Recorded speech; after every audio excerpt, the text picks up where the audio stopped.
मसला है जुडिशरी में इस्टेब्लिशमेंट की जो इंटरफेरेंस है उसका।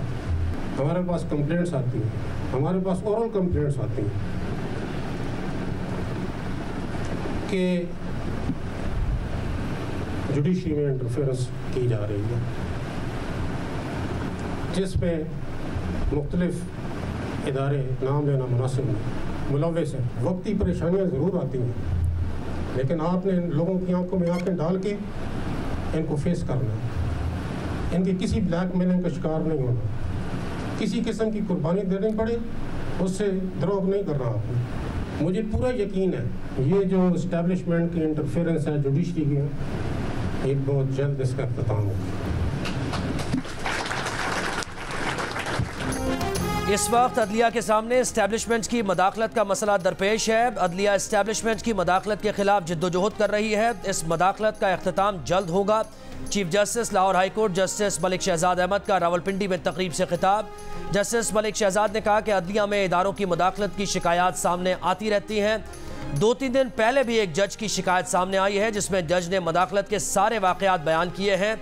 अच्छी बात यह है कि इस जज ने सब कुछ बयान करने के बाद कहा कि वो इसके बावजूद खौफज़दा नहीं है, सिर्फ चीफ जस्टिस के इल्म में लाना चाहता है।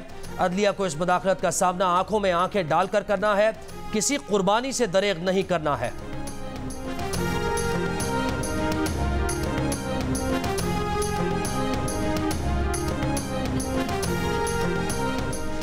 क्या पॉलिसी मेकर्स महसूस नहीं कर रहे कि रियासत के खिलाफ किस तरह नफरत बढ़ रही है? बैनुल-अक़वामी सतह पर हम इंसानी हुकूक की खिलाफ वर्जियों से पहचाने जाते हैं, इसीलिए यहाँ सरमायाकार भी नहीं आ रहे। इस्लामाबाद हाई कोर्ट के जस्टिस मोहसिन अख्तर कियानी के लापता बलोच तलबा केस में रिमार्क्स। जस्टिस मोहसिन ने कहा कि लॉन्ग टर्म मिसिंग का मामला शॉर्ट टर्म मिसिंग की शक्ल इख्तियार कर रहा है। इनमें दहशतगर्द भी ज़रूर होंगे, मगर जो भी होना है कानून के मुताबिक होना है। बहुत से केस नेशनल सिक्योरिटी से मुतालिक हैं, हम उनको ऑन कैमरा कर लेंगे।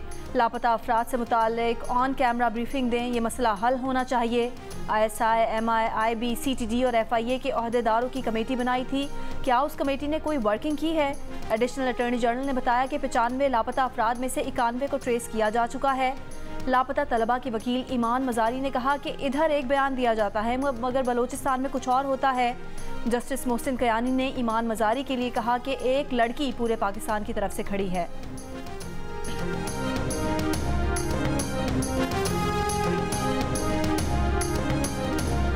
मौलाना को राम करने में हुकूमत और PTI दोनों की रस्साकशी। रूठे हुए मौलाना फजल रहमान किसको चुनेंगे? मौलाना के कोर्ट में PTI से कुर्बतें बढ़ने के बाद 2 दिन के अंदर पहले वज़ीर आज़म शहबाज शरीफ और अब वज़ीर दाखिला मोहसिन नकवी भी सरबराह JUI को मनाने पहुँच गए। मौलाना फजल रहमान की अयादत, खैरियत दरियाफ्त की, नेक ख्वाहिशात का इजहार, कहा कि उनकी सेहत व सलामती के लिए दुआ गो हैं। मौलाना से 25 साल का देरीना ताल्लुक़ और इज़्ज़त व एहतराम का रिश्ता है। इससे पहले वज़ीर आज़म शहबाज शरीफ भी मौलाना से मिलने उनके घर पहुँचे थे। मुलाकात में सियासी मसाइल के बाहमी ताउन से हल के लिए कमेटी तश्कील देने की तजवीज़ पर गौर। वज़ीर आज़म शहबाज शरीफ ने मौलाना फजल रहमान की खैरियत दरियाफ्त की, दीनी खिदमात की तारीफ़ की और जमहूरी अक़दार की हिफाजत के लिए पुरअमन जिद्दोजहद के लिए मौलाना की खिदमात को सराहा।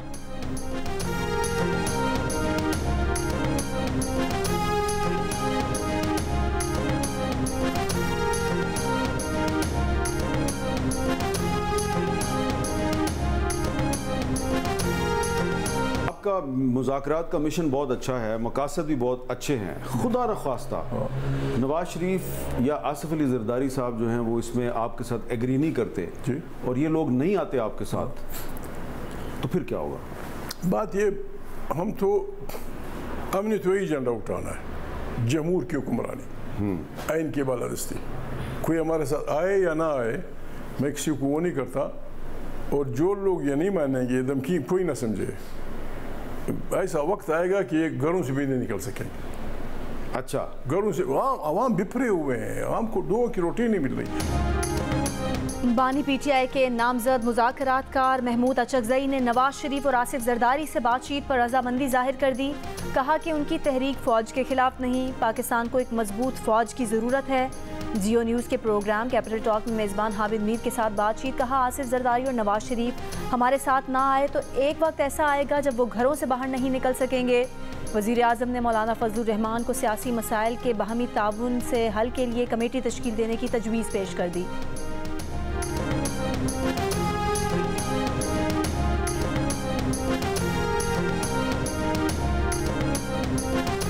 चेयरमैन पाकिस्तान पीपल्स पार्टी बिलावल भुट्टो जरदारी की इस्लामाबाद में पीटीआई पार्लियामेंटेरियंस के वफ्द से मुलाकात। खैबर पख्तूनख्वा में सुन्नी इत्तेहाद काउंसिल को टफ टाइम देने का फैसला। पीटीआई पार्लियामेंटेरियन वफ्द की क़यादत साबिक़ वज़ीर आला खैबर पख्तूनख्वा महमूद खान ने की। मुलाकात में गवर्नर खैबर पख्तूनख्वा फैसल करीम कुंडी भी मौजूद थे। दोनों जमातों में इत्तेहाद का बाकायदा ऐलान ईद के बाद होगा।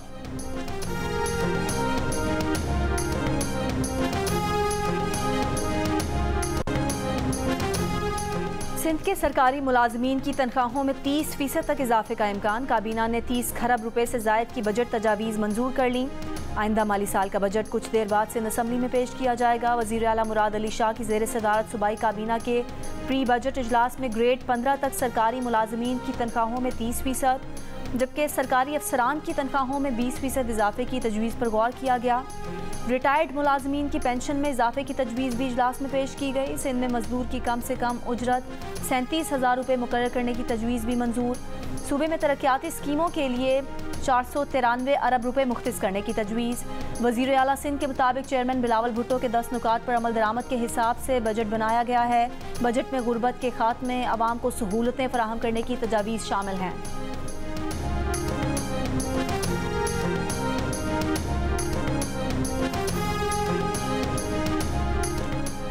वफाकी बजट तजावीज़ पर पाकिस्तान स्टॉक एक्सचेंज का मुस्बत रद्द-ए-अमल। ज़बरदस्त तेज़ी। ट्रेडिंग के दौरान 100 इंडेक्स में 1102 पॉइंट्स का इजाफा 77,310 की सतह पर आ गया।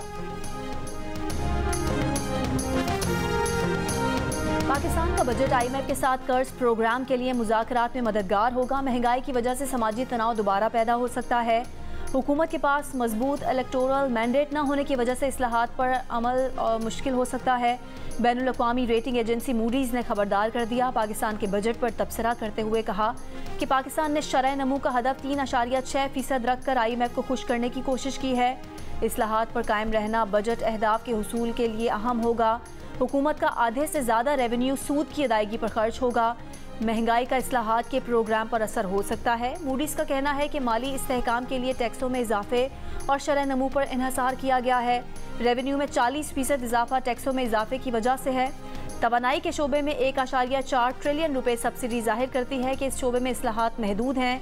आधे से ज़्यादा रेवेन्यू का सूद पर खर्च जाहिर करता है कि बुलंद कर्ज की पायदारी के खतरात ज़्यादा हैं।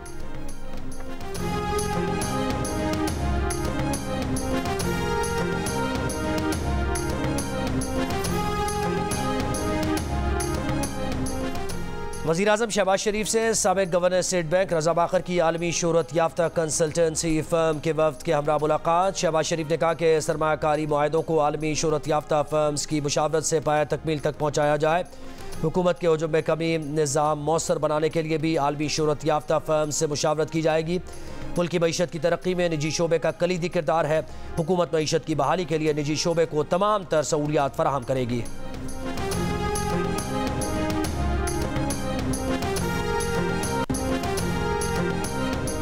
पंजाब हुकूमत ने कल एक तारीखी बजट पेश किया। मुश्किल फैसले करके अवाम को रिलीफ दिया जा रहा है। वज़ीर आज़म और वज़ीर आला पंजाब दिन रात मेहनत करके मईशत की समत दुरुस्त कर रहे हैं। पंजाब की सीनियर सूबाई वज़ीर मरियम औरंगज़ेब की मीडिया से गुफ्तगू। कहा, ज़राअत के शोबे में हंगामी इक़दाम किए गए हैं। किसान की खुशहाली पंजाब हुकूमत की तरजीह है। वज़ीर आला की तरजीहात में सेहत और तालीम भी शामिल है। तालीम के बजट को 559 अरब से बढ़ाकर 670 अरब रुपए किया गया है। कहा, पंजाब में बिला तफरीक सॉलिड वेस्ट मैनेजमेंट का मंसूबा लाया जा रहा है। लाहौर को स्मॉग फ्री शहर बनाने के लिए एक मंसूबा बनाया जा रहा है। माहौलियाती एजेंसी को माहौलियाती अथॉरिटी में तब्दील करने का फैसला किया गया है।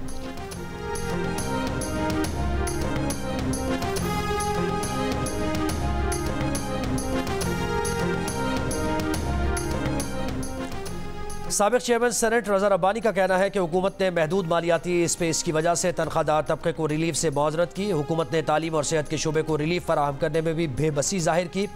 ताकतवर अफराद की फहरिस्त जाहिर नहीं की गई जिनको टैक्स से इस्तिस्ना हासिल है और वो मुक़द्दस गाय हैं। वज़ीर ख़जाना ने बजट तकरीर में गुर्बत से निपटने की कोई बात नहीं की। उन्होंने कहा कि वफाकी हुकूमत मेहनत कश तबके के बजाय हुक्मरान अशराफिया को तहफ़्फ़ुज़ दे रही है। बजट IMF का है जिसमें मेहनत कश तबकों को महरूम किया गया है।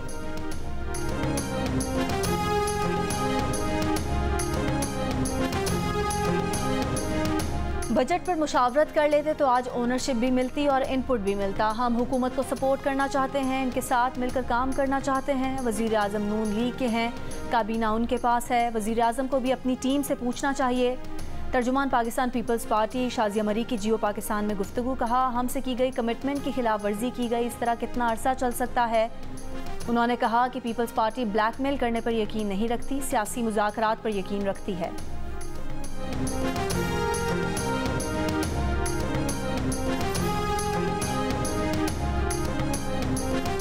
पार्लिमानी कमेटी ने हाई कोर्ट के 3 जजेस की सुप्रीम कोर्ट में तैनाती की मंजूरी दे दी। Chief justice Sindh high court Aqeel Ahmed Abbasi, chief justice Lahore high court Malik Shahzad Ahmad Khan और लाहौर हाई कोर्ट के जस्टिस शाहिद बिलाल की सुप्रीम कोर्ट जज तैनाती की तौसीक की गई। 3 जजेस के नाम सुप्रीम जुडिशल काउंसिल की जानिब से भेजे गए थे।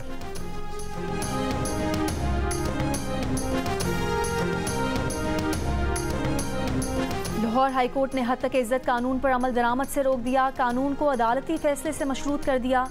लाहौर हाई कोर्ट ने फरीकैन को नोटिस जारी करते हुए जवाब तलब कर लिया। समाअत 4 जुलाई तक मुलतवी। सदर लाहौर प्रेस क्लब अरशद अंसारी ने अदालत को बताया कि हमसे वादा किया गया है कि मुशावरत के बाद कानून साजी की जाएगी।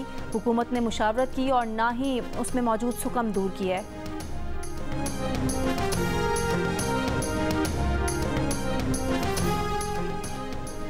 आज़ाद कश्मीर हाई कोर्ट ने शायर अहमद फरहाद की 2 लाख रुपए के बचलकों के एवज जमानत मंजूर कर ली। शायर अहमद फरहाद मई के दौरान इस्लामाबाद से लापता हुए थे, जिनकी बाजियाबी के लिए उनकी अहलिया ने इस्लामाबाद हाई कोर्ट में दरख्वास्त दायर की थी, जिसके बाद आज़ाद कश्मीर पुलिस ने उनकी गिरफ्तारी जाहिर की थी।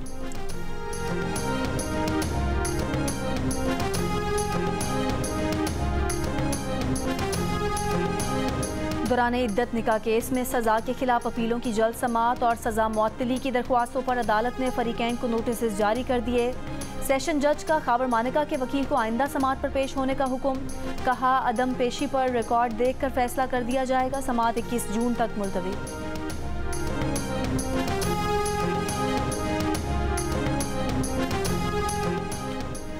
वज़ीर आला पंजाब मरीम नवाज से मुख्तलिफ अजला के अरकान सूबाई असम्बली की मुलाकात। अरकान असम्बली का 100 दिन में अवामी फलाह बहबूद के मनसूबों पर वज़ीर आला को खिराज तहसीन। मरीम नवाज का कहना था कि फील्ड अस्पताल और क्लिनिक ऑन व्हील्स का दायरा कार बढ़ा रहे हैं। पंजाब भर के बुनियादी सेहत मराकज़ की अपग्रेडेशन तकमील के आखिरी मराहिल में है। अरकान असम्बली ने वज़ीर आला पंजाब को अपने हलकों के मसाइल और ज़रूरियात से आगाह किया। मुलाकात करने वालों में खालिद महमूद और अदनान अफजल चट्ठा शामिल थे।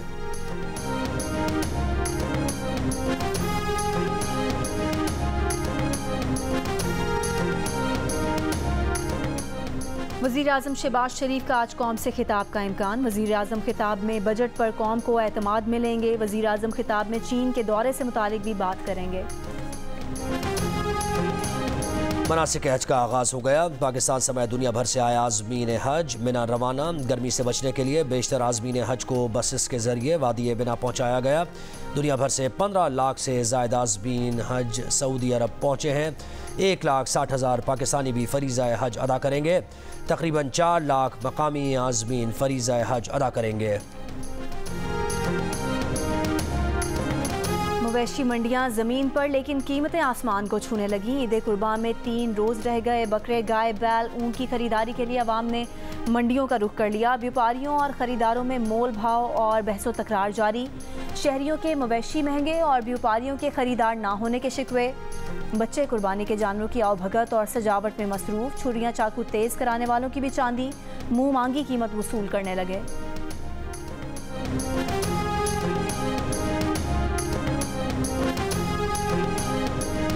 अपनों के साथ ईद मनाने की तैयारियां। ईद स्पेशल ट्रेन कोयटा से रावलपिंडी के लिए रवाना हो गई। ईद स्पेशल ट्रेन कल दोपहर 3:30 बजे रावलपिंडी पहुंचेगी। जैसे हालात चल रहे हैं इसमें तो भाई कमी होनी चाहिए। इन चीज़ों में तो कम से कम कमी हो ना।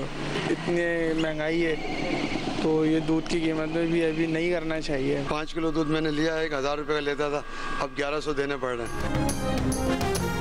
कराची में दूध 20 रुपये लीटर महंगा कर दिया गया। कमिश्नर कराची ने फी लीटर दूध की कीमत 220 रुपये मुकर्रर कर दी। नोटिफिकेशन जारी। महंगाई की चक्की में पिसे अवाम ने इक़दाम को जालिमाना करार दे दिया। कहा पेट्रोल डीजल की कीमतें कम होने के बावजूद इजाफा समझ से बाला है।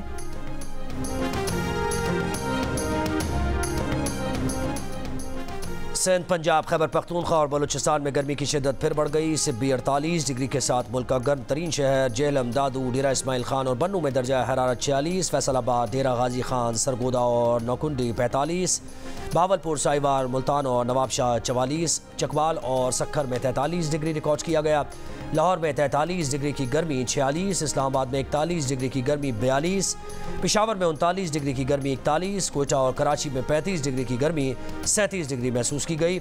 आज शाम या रात तक पंजाब, खैबर पख्तूनख्वा, गिलगित बल्तिस्तान और कश्मीर के मुख्तलिफ हिस्सों में बारिश की पेशगोई।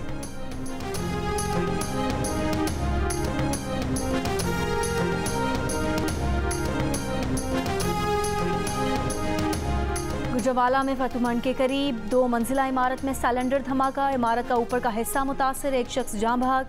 मलबे में दबकर 3 अफराद जख्मी। रेस्क्यू और पुलिस की इमदादी कार्रवाइयाँ मुकम्मल कर ली गई। इमारत के नीचे दुकानें हैं और ऊपर इलेक्ट्रॉनिक्स का सामान बनता था।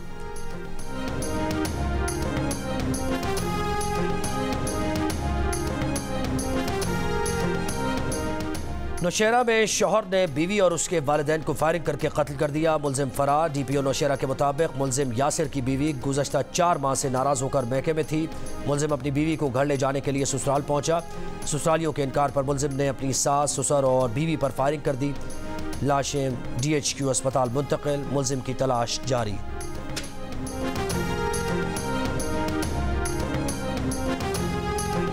कोयटा में गाड़ी चोरी के इल्ज़ाम में गिरफ्तार SHO, उसके ड्राइवर से तफ्तीश जारी। अदालत ने गुज़िश्ता रोज़ दोनों मुल्ज़िमान को 2 रोज़ा जुडिशल रिमांड पर पुलिस के हवाले किया था। शहरी की पार्किंग से गाड़ी चोरी के इल्ज़ाम पर दोनों एहलकारों को गिरफ्तार किया गया था।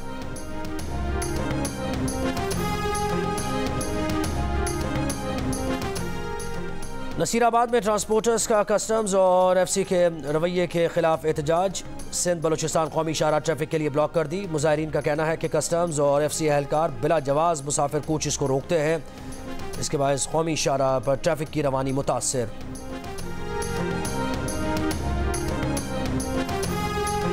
पाकिस्तान समेत दुनिया भर में आज खून अतिया करने का आलमी दिन मनाया जा रहा है। इस साल का मौजू ब्लड डोनर्स डे के 20 साल मुकम्मल होने पर अतिये के जज्बे को सराहे जाने का जश्न और खून अतिया करने वालों का शुक्रिया है। इस दिन को मनाने का मकसद खून की महफूज मुंतकिली के बारे में शऊर उजागर करना है। वज़ीर आला पंजाब मरियम नवाज शरीफ ने वर्ल्ड ब्लड डोनर डे पर अपने पैगाम में कहा कि खून का अतिया देना मुस्तहसन अमल है। अतिया करदा खून का हर कतरा मरीज़ के लिए उम्मीद की किरण है। जियो फिल्म्स की पेशकश। मानो एनिमेशन की तैयार करदा पाकिस्तान की सबसे खूबसूरत film the glass worker Annecy film festival में शायकीन के दिल में उतर गई। फिल्म बीनों ने कहा कि ये वाकई एक खूबसूरत फिल्म थी और इसकी कहानी बहुत ज़्यादा जज्बाती और हकीकी है। म्यूज़िक, विजुअल आर्ट वर्क और एनिमेशन बहुत शानदार है और ये फिल्म देखने से ताल्लुक़ रखती है। ये पाकिस्तानी टैलेंट की बड़ी कामयाबी है।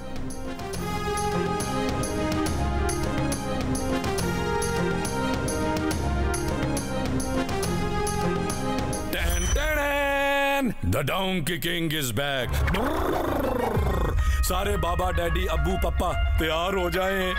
हाँ ना, क्योंकि फादर्स डे 16 जून रात 9 बजे हम करने जा रहे हैं एक खास ऐलान। और हाँ, ये जिक्र बेशक बाप का है, लेकिन हम ये ऐलान किसी दबाव में आगे नहीं कर रहे। अरे बाप रे, द डोंकी किंग वापस आ गया, मंगू करने जा रहा है। 16 जून को फादर्स डे पर बड़ा ऐलान। मंगू कहता है कि इस ऐलान के लिए उस पर कोई दबाव नहीं। ऐलान क्या होगा, जानिए फादर्स डे पर 16 जून को। और अपनी आवाज़ से लाखों दिलों में घर करने वाली कैनेडियन गुलकारा सिलीन डियोन दोबारा आवाज़ का जादू जगाने के लिए तैयार। सिलीन डियोन ने कहा कि वो पिछले 17 सालों से गैर मामूली आर्ज़े स्टिफ पर्सन सिंड्रोम में मुब्तला है, जहां गाना गाते हुए उन्हें गले में शदीद तकलीफ होती है। सिलीन की बीमारी की तशखीस अगस्त 2022 में हुई। डॉक्टर्स के मुताबिक सिलीन की थेरेपी जारी है, जिससे उन्हें गाना गाने में मदद मिलेगी।